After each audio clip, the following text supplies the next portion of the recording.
couldn't make it past the salad, huh? I opened the cranberries. My work is done. How's Blair's? I wouldn't know. She gave me the boot. What? She kicked you out of her house? What happened now? Don't ask. But the good news is, my mom is gonna slice us up a pumpkin.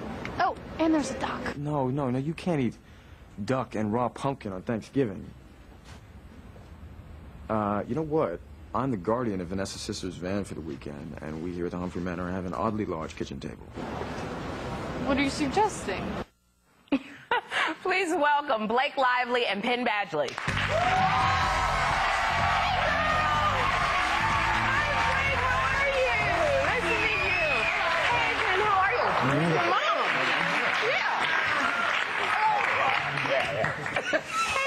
And Penn, how you guys doing? Fantastic. How are you? So, congratulations on the success of your show. It's doing really well.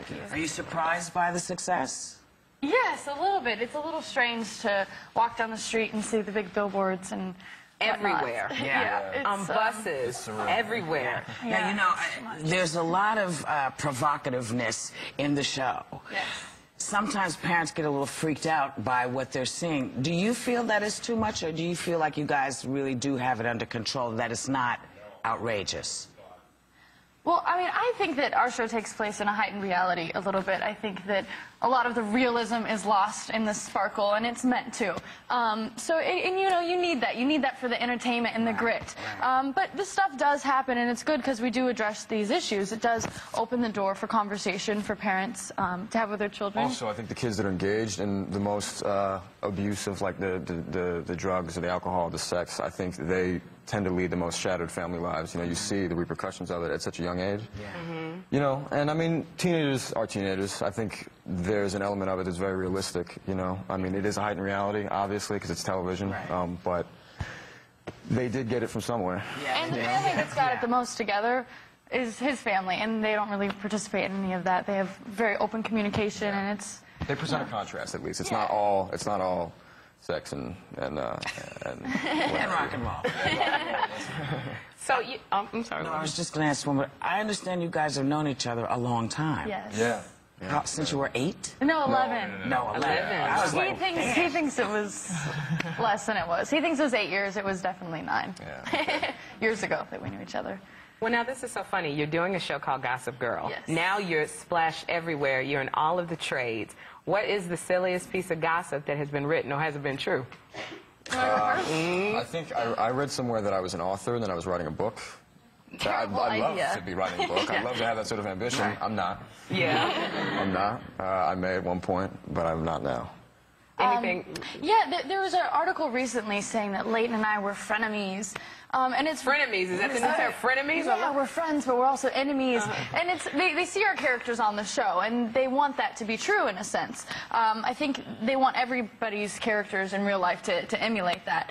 And it's really strange because they always want to pit women against each other. You don't hear about, like, Penn and Chase hating each other and being jealous and competitive. So it's very silly. But, you know, we all do get along very well, and it's upsetting that they have to do that to try to sell magazines. There's enough gossip on the show. Just watch that. How do you feel about gossip? I mean, it's one of those things, we talk about it from time to time because it seems to come up quite a bit for us.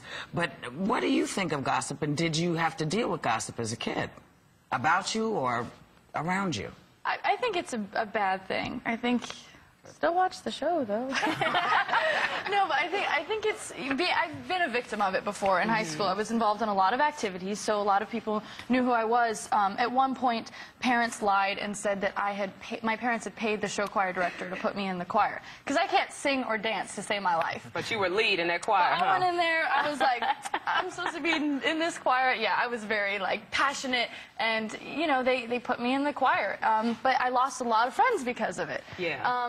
So, you know, that was hard to deal with. But I think that it's mostly a negative thing, and, well, it's you know, inevitable, it's sad. though. That's the thing. It's like it is. I think it will always be negative in the end, but it starts out as a lot of times an innocent thing. People love to talk about other people. It's just natural. That's why they love to watch television. Well, Penn, you know, I want to say your mom's here visiting you for Thanksgiving. Oh, she's right there. And you know what, Mom? I wanted to show a couple quick pictures pictures of Penn, because I hear you were a little bit of a heartthrob, so I wanted to, did you see these pictures? Bring them up. Do you have those pictures of Penn when he was, oh, no. Look at that. Oh, no. Look at that picture. Such a heartthrob. And people said you're one of the sexiest men. You like those pictures? You like those pictures, Mom? They're actually framed in his house, around his bed. You guys, thank you so much for coming here and gossiping a little bit with us. And Gossip Girl airs Wednesday nights. Check your local listings, and we will be right back.